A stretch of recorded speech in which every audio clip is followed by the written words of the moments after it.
Il était une fois, dans un château magique. Stop, stop, stop.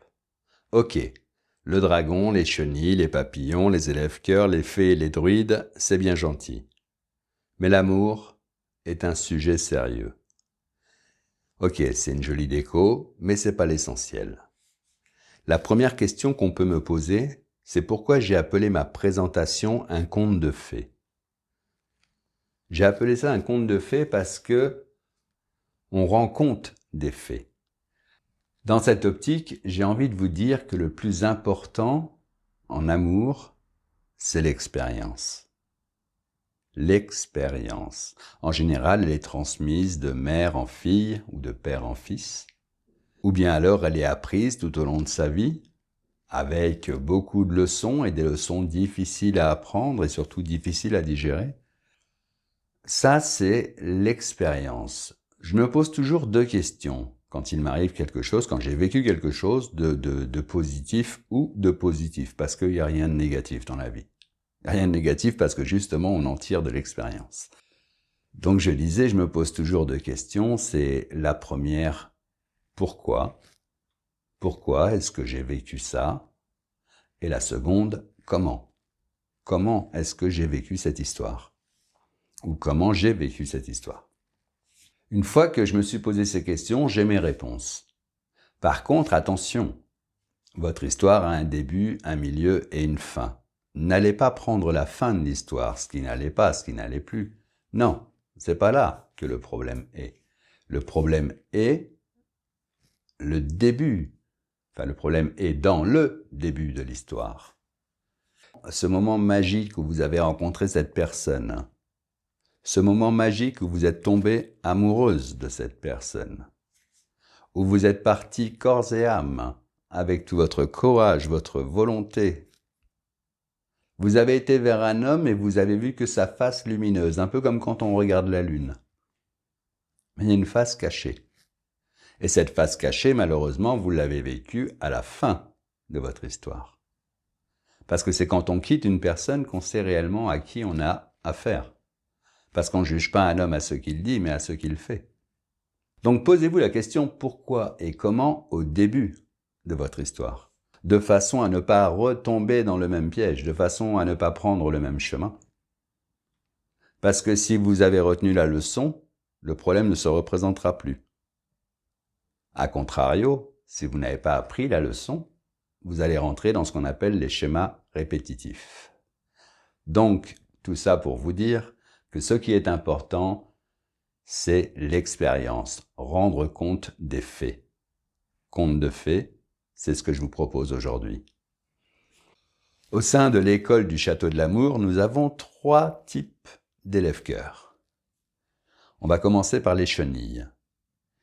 Les chenilles sont des femmes qui peuvent être mal accompagnées, en train d'avoir l'impression de perdre son temps dans un couple, ou de ne pas exister, ou d'être transparente, ou d'être obligée d'appréhender le moment où on va aller au lit, où on va aller se coucher, en priant qu'il va s'endormir. Ça peut être ça. Une chenille, ça peut être aussi une maman isolée qui court toute la journée, qui doit assurer le rôle de la mère et du père, qui ne doit pas confondre l'amour et l'éducation. Une chenille, ça peut être aussi une femme battue, une femme violentée, une femme à qui on fait peur, une femme qu'on menace. C'est aussi ça une chenille. Et puis ça peut aussi être une bosseuse, une femme d'affaires qui court toute la journée pour réussir sa carrière professionnelle et puis qui rentre le soir dans son appartement et elle est seule. Elle a peut-être la chance d'avoir un chat, mais c'est pas gagné. Une chenille, ça peut être aussi la solitude. La solitude, c'est le mal du siècle. On peut vivre dans une mégapole comme Paris de plusieurs millions d'habitants et connaître personne. La solitude, c'est ce qui fait vieillir, je pense. Parce que dans la solitude, il n'y a pas d'enfant intérieur. Il n'y a pas de folie, il n'y a pas de rire, il n'y a pas de sourire, il n'y a pas de joie. Et cette solitude, moi j'ai envie de la briser. Alors, avant d'en parler, on va passer aux chrysalides. Alors les chrysalides, il y en a eu beaucoup là depuis quelque temps, et ça c'est dû au confinement. Ce sont des femmes qui ont décidé de faire une pause. de ralentir, voire même de s'arrêter et de réfléchir. Et elles ont eu l'occasion de le faire. Ce sont des femmes qui ont décidé de travailler sur ce qu'elles savent de faible en elles. Elles vont travailler sur leur confiance personnelle, elles vont travailler sur leur estime, elles vont travailler sur leur amour, l'amour de soi. Et elles vont aussi faire très attention à ce qu'elles mangent, à leur sport, à toutes ces choses qui redonnent du sens à leur vie, parce qu'elles se sont rendues compte que dans le monde d'avant, elles ont couru et elles n'ont pas eu le temps de lever la tête et de donner du sens à leur existence. Et là, elles l'ont eu. Alors, elles sont rentrées dans leur cocon et elles ont fait leur travail de chrysalide. Elles font leur travail de chrysalide. Ça, ce sont les chrysalides. Et ensuite, nous avons les papillons. Alors, je suis heureux parce que sur ma page La Voix de l'amour, il y en a certains qui viennent se poser et qui me laissent leur parfum dans les commentaires. Donc, les papillons, ce sont des femmes amoureuses de la vie. Ce sont des femmes qui sont dans le pardon le plus total. Ce sont des femmes qui sont indépendantes. Elles ont compris que l'amour se cultive. Elles ont compris que c'est une petite graine qu'on met en nous et qu'on doit arroser tous les jours, tous les jours, tous les jours, tous les jours. En amour, il n'y a pas de jour férié, il n'y a pas de vacances. C'est tous les jours, heureusement d'ailleurs. Et donc elle l'arrose tous les jours, elle lui apporte aussi de la lumière, des pensées positives, de belles émotions, des rires. Et cette plante continue de grandir, grandir encore et encore. Elle grandit tellement qu'à un moment donné, elles ont trop d'amour. Pas ils, puisqu'on parle des papillons. Ils ont trop d'amour. Et là, ils peuvent en donner à tout le monde. Un papillon, c'est aussi une femme libre, hein. Une femme qui n'a besoin de personne, en somme, parce qu'elle ne s'ennuie jamais et parce qu'elle est aimante. Quand elle rencontre un homme, elle a tellement d'amour à lui donner qu'elle attend rien, mais vraiment rien de lui. Elle sait qu'elle va partager un temps de bonne heure, comme je l'aime le dire, en 2 mots.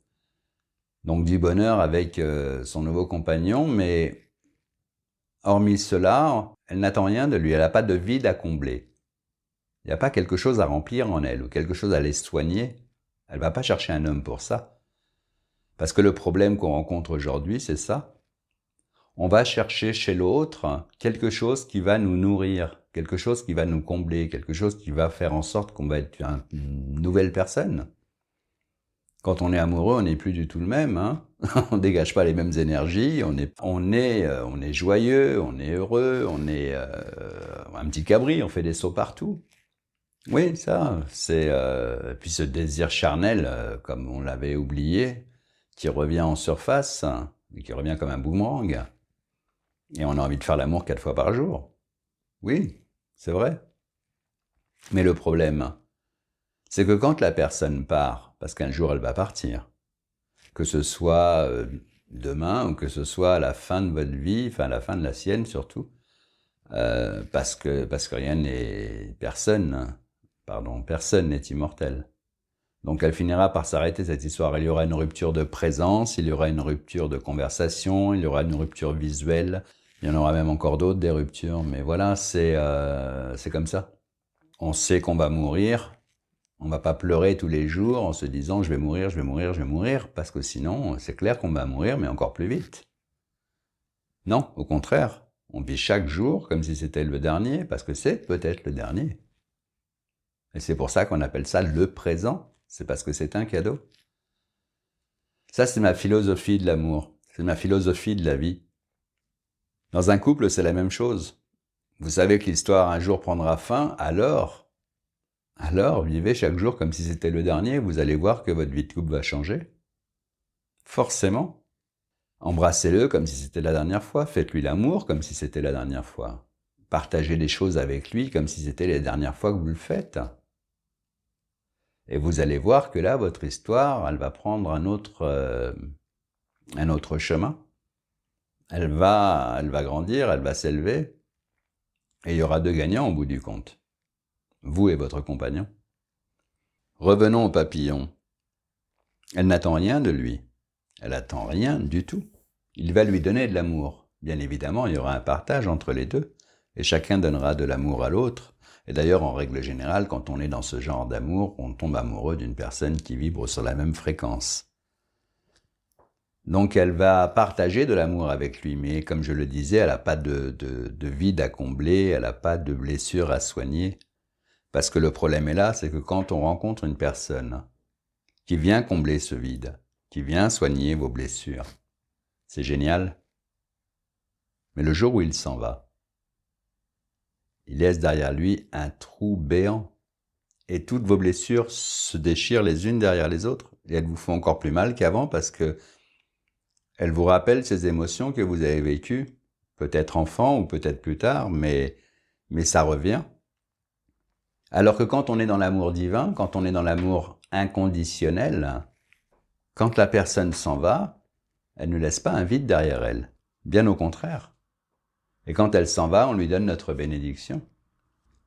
En lui souhaitant bonne route et en continuant de l'aimer. C'est pas parce que l'histoire est finie que l'amour est fini.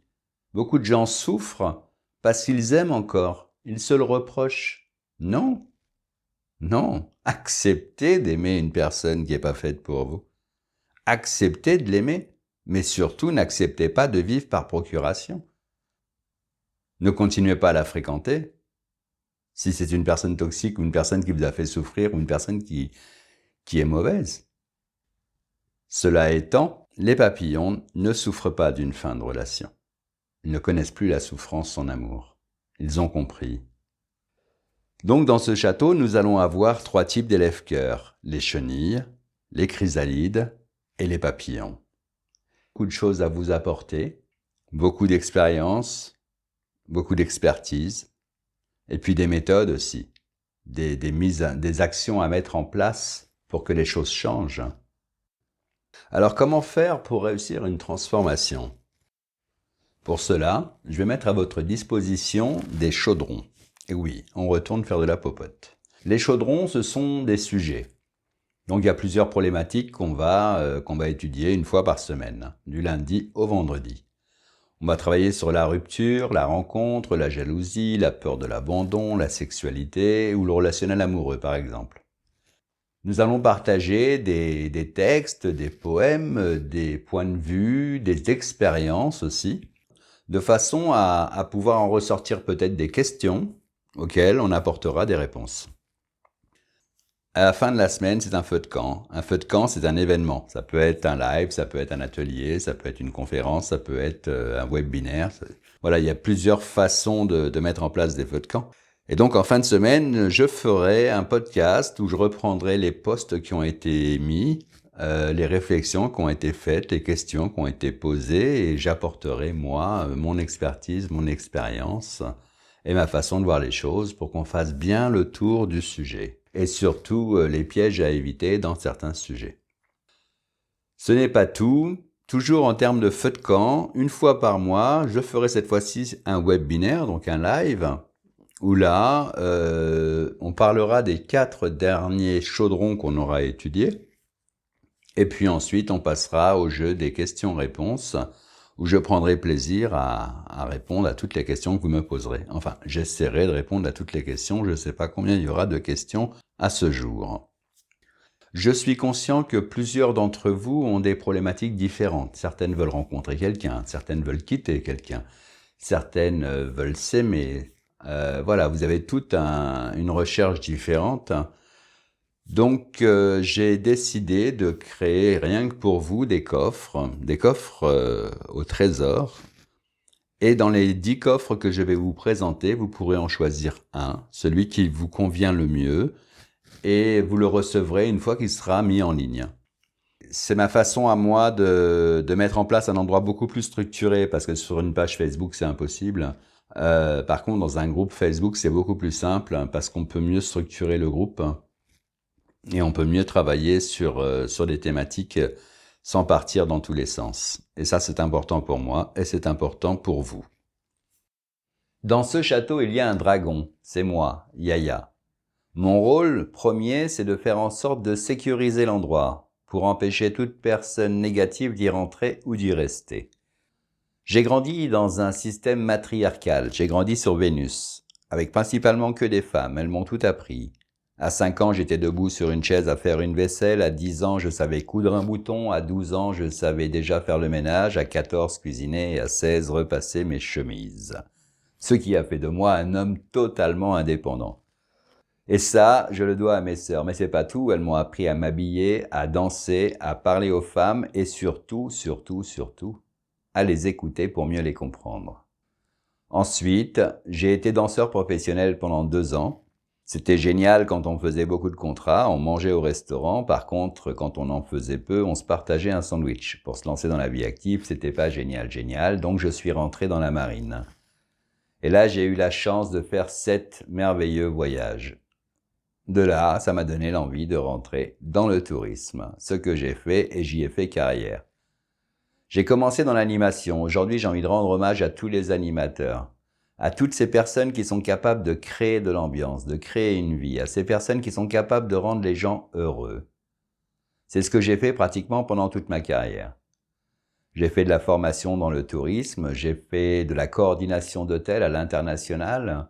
J'ai pu avoir le plaisir et la chance de faire 41 pays grâce au tourisme. Si j'avais dû les faire par moi-même, je les aurais certainement pas tous faits. Et lors de toutes ces merveilleuses expériences, j'ai rencontré des milliers de personnes. Des personnes qui avaient économisé toute l'année pour s'offrir une semaine de vacances en famille et mon rôle à moi, c'était de le réussir, quelle que soit la fonction ou le poste que j'avais. Et ensuite, ma fille est arrivée, ma petite princesse. Donc, j'ai mis sans hésiter un terme à tous mes voyages et au tourisme. Et j'ai eu la joie de l'élever, de la voir grandir. Ce qui m'a permis de me lancer dans l'événementiel et dans la formation. Dernièrement, j'ai même tenu un camping parce que j'avais envie de retrouver cette atmosphère du terrain. Il y a eu le confinement et comme tout le monde, je me suis posé la question de ce que j'allais faire. Si je retournais sur le terrain ou si je pouvais essayer d'aider beaucoup plus de personnes à être heureuses. Et à l'évidence, c'est ce que j'ai envie de faire. Donc j'ai créé la Voie de l'amour. Il y a 9 mois, j'ai commencé à mettre un post, un logo, et puis 2, et puis 3, et à la fin de la semaine, je suis allé voir ma fille en disant « Regarde, j'ai 60 abonnés », elle m'a dit « Waouh, c'est génial !» Et aujourd'hui, 9 mois plus tard, vous êtes plus de 6000. Comme quoi, le dicton qui dit « Quand on donne de l'amour, on en reçoit » est vrai et vous en êtes la preuve vivante. 130 000 publications les 28 derniers jours, plus de 60 000 interactions. Je suis encore abasourdi par tous ces chiffres. Mais ce n'est pas ce que je compte faire de ma vie, parce que j'ai beaucoup plus à donner que ça.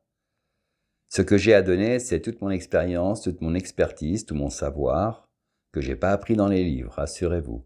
Je les ai appris sur le terrain, avec des vraies réactions et des vraies personnes. Tout ça, j'ai envie de vous le transmettre au travers d'une école. La question que vous devez vous poser maintenant, c'est à combien s'élèvent les frais de scolarité annuels? Alors avant tout, avant de vous parler de prix, j'aimerais vous parler de valeur. Quelle est la valeur que vous apporte cette école? Il y a 3 grands éléments, la communauté, les échanges et les coffres de transformation. Une formation, c'est des vidéos ou des cours qu'on vous donne sans forcément derrière vous accompagner ou faire des exercices. Enfin, je parle des formations en ligne. Dans notre communauté, ce sera totalement différent. Je vous accompagne, je vous guide, je vous conseille. Je réponds à toutes vos questions pour que vous puissiez vous transformer gentiment de l'intérieur, en laissant grandir l'amour. Alors, vous allez découvrir une communauté de personnes conviviales, sympathiques, lumineuses, joyeuses, des gens empathiques aussi, des gens sensibles, des gens qui vont avoir une grande ou une petite expérience de l'amour. Et vous allez pouvoir les rencontrer tous les jours, vous faire de nouveaux amis, et ça, c'est vrai que ça n'a pas de prix. C'est inestimable. Vous allez pouvoir aller à votre rythme. Vous prenez votre temps pour sortir de votre zone de confort. Vous allez suivre 40 leçons, ce qu'on appelle dans le château des chaudrons. 40 leçons sur des thématiques toutes différentes, la jalousie, l'attachement, les problèmes de couple, la rencontre, la rupture et bien d'autres encore. Vous allez découvrir des synthèses des leçons dans un podcast en fin de semaine. Je ferai un podcast en fin de semaine pour revenir sur tous les posts qui ont été mis, les questions qui ont été posées, les interrogations soulevées et pouvoir apporter des réponses. Et mieux vous éclairer. Une fois par mois, on se retrouvera autour de ce que j'appelle un feu de joie. Les feux de joie, c'est tout ce qui nous réunit, vous et moi.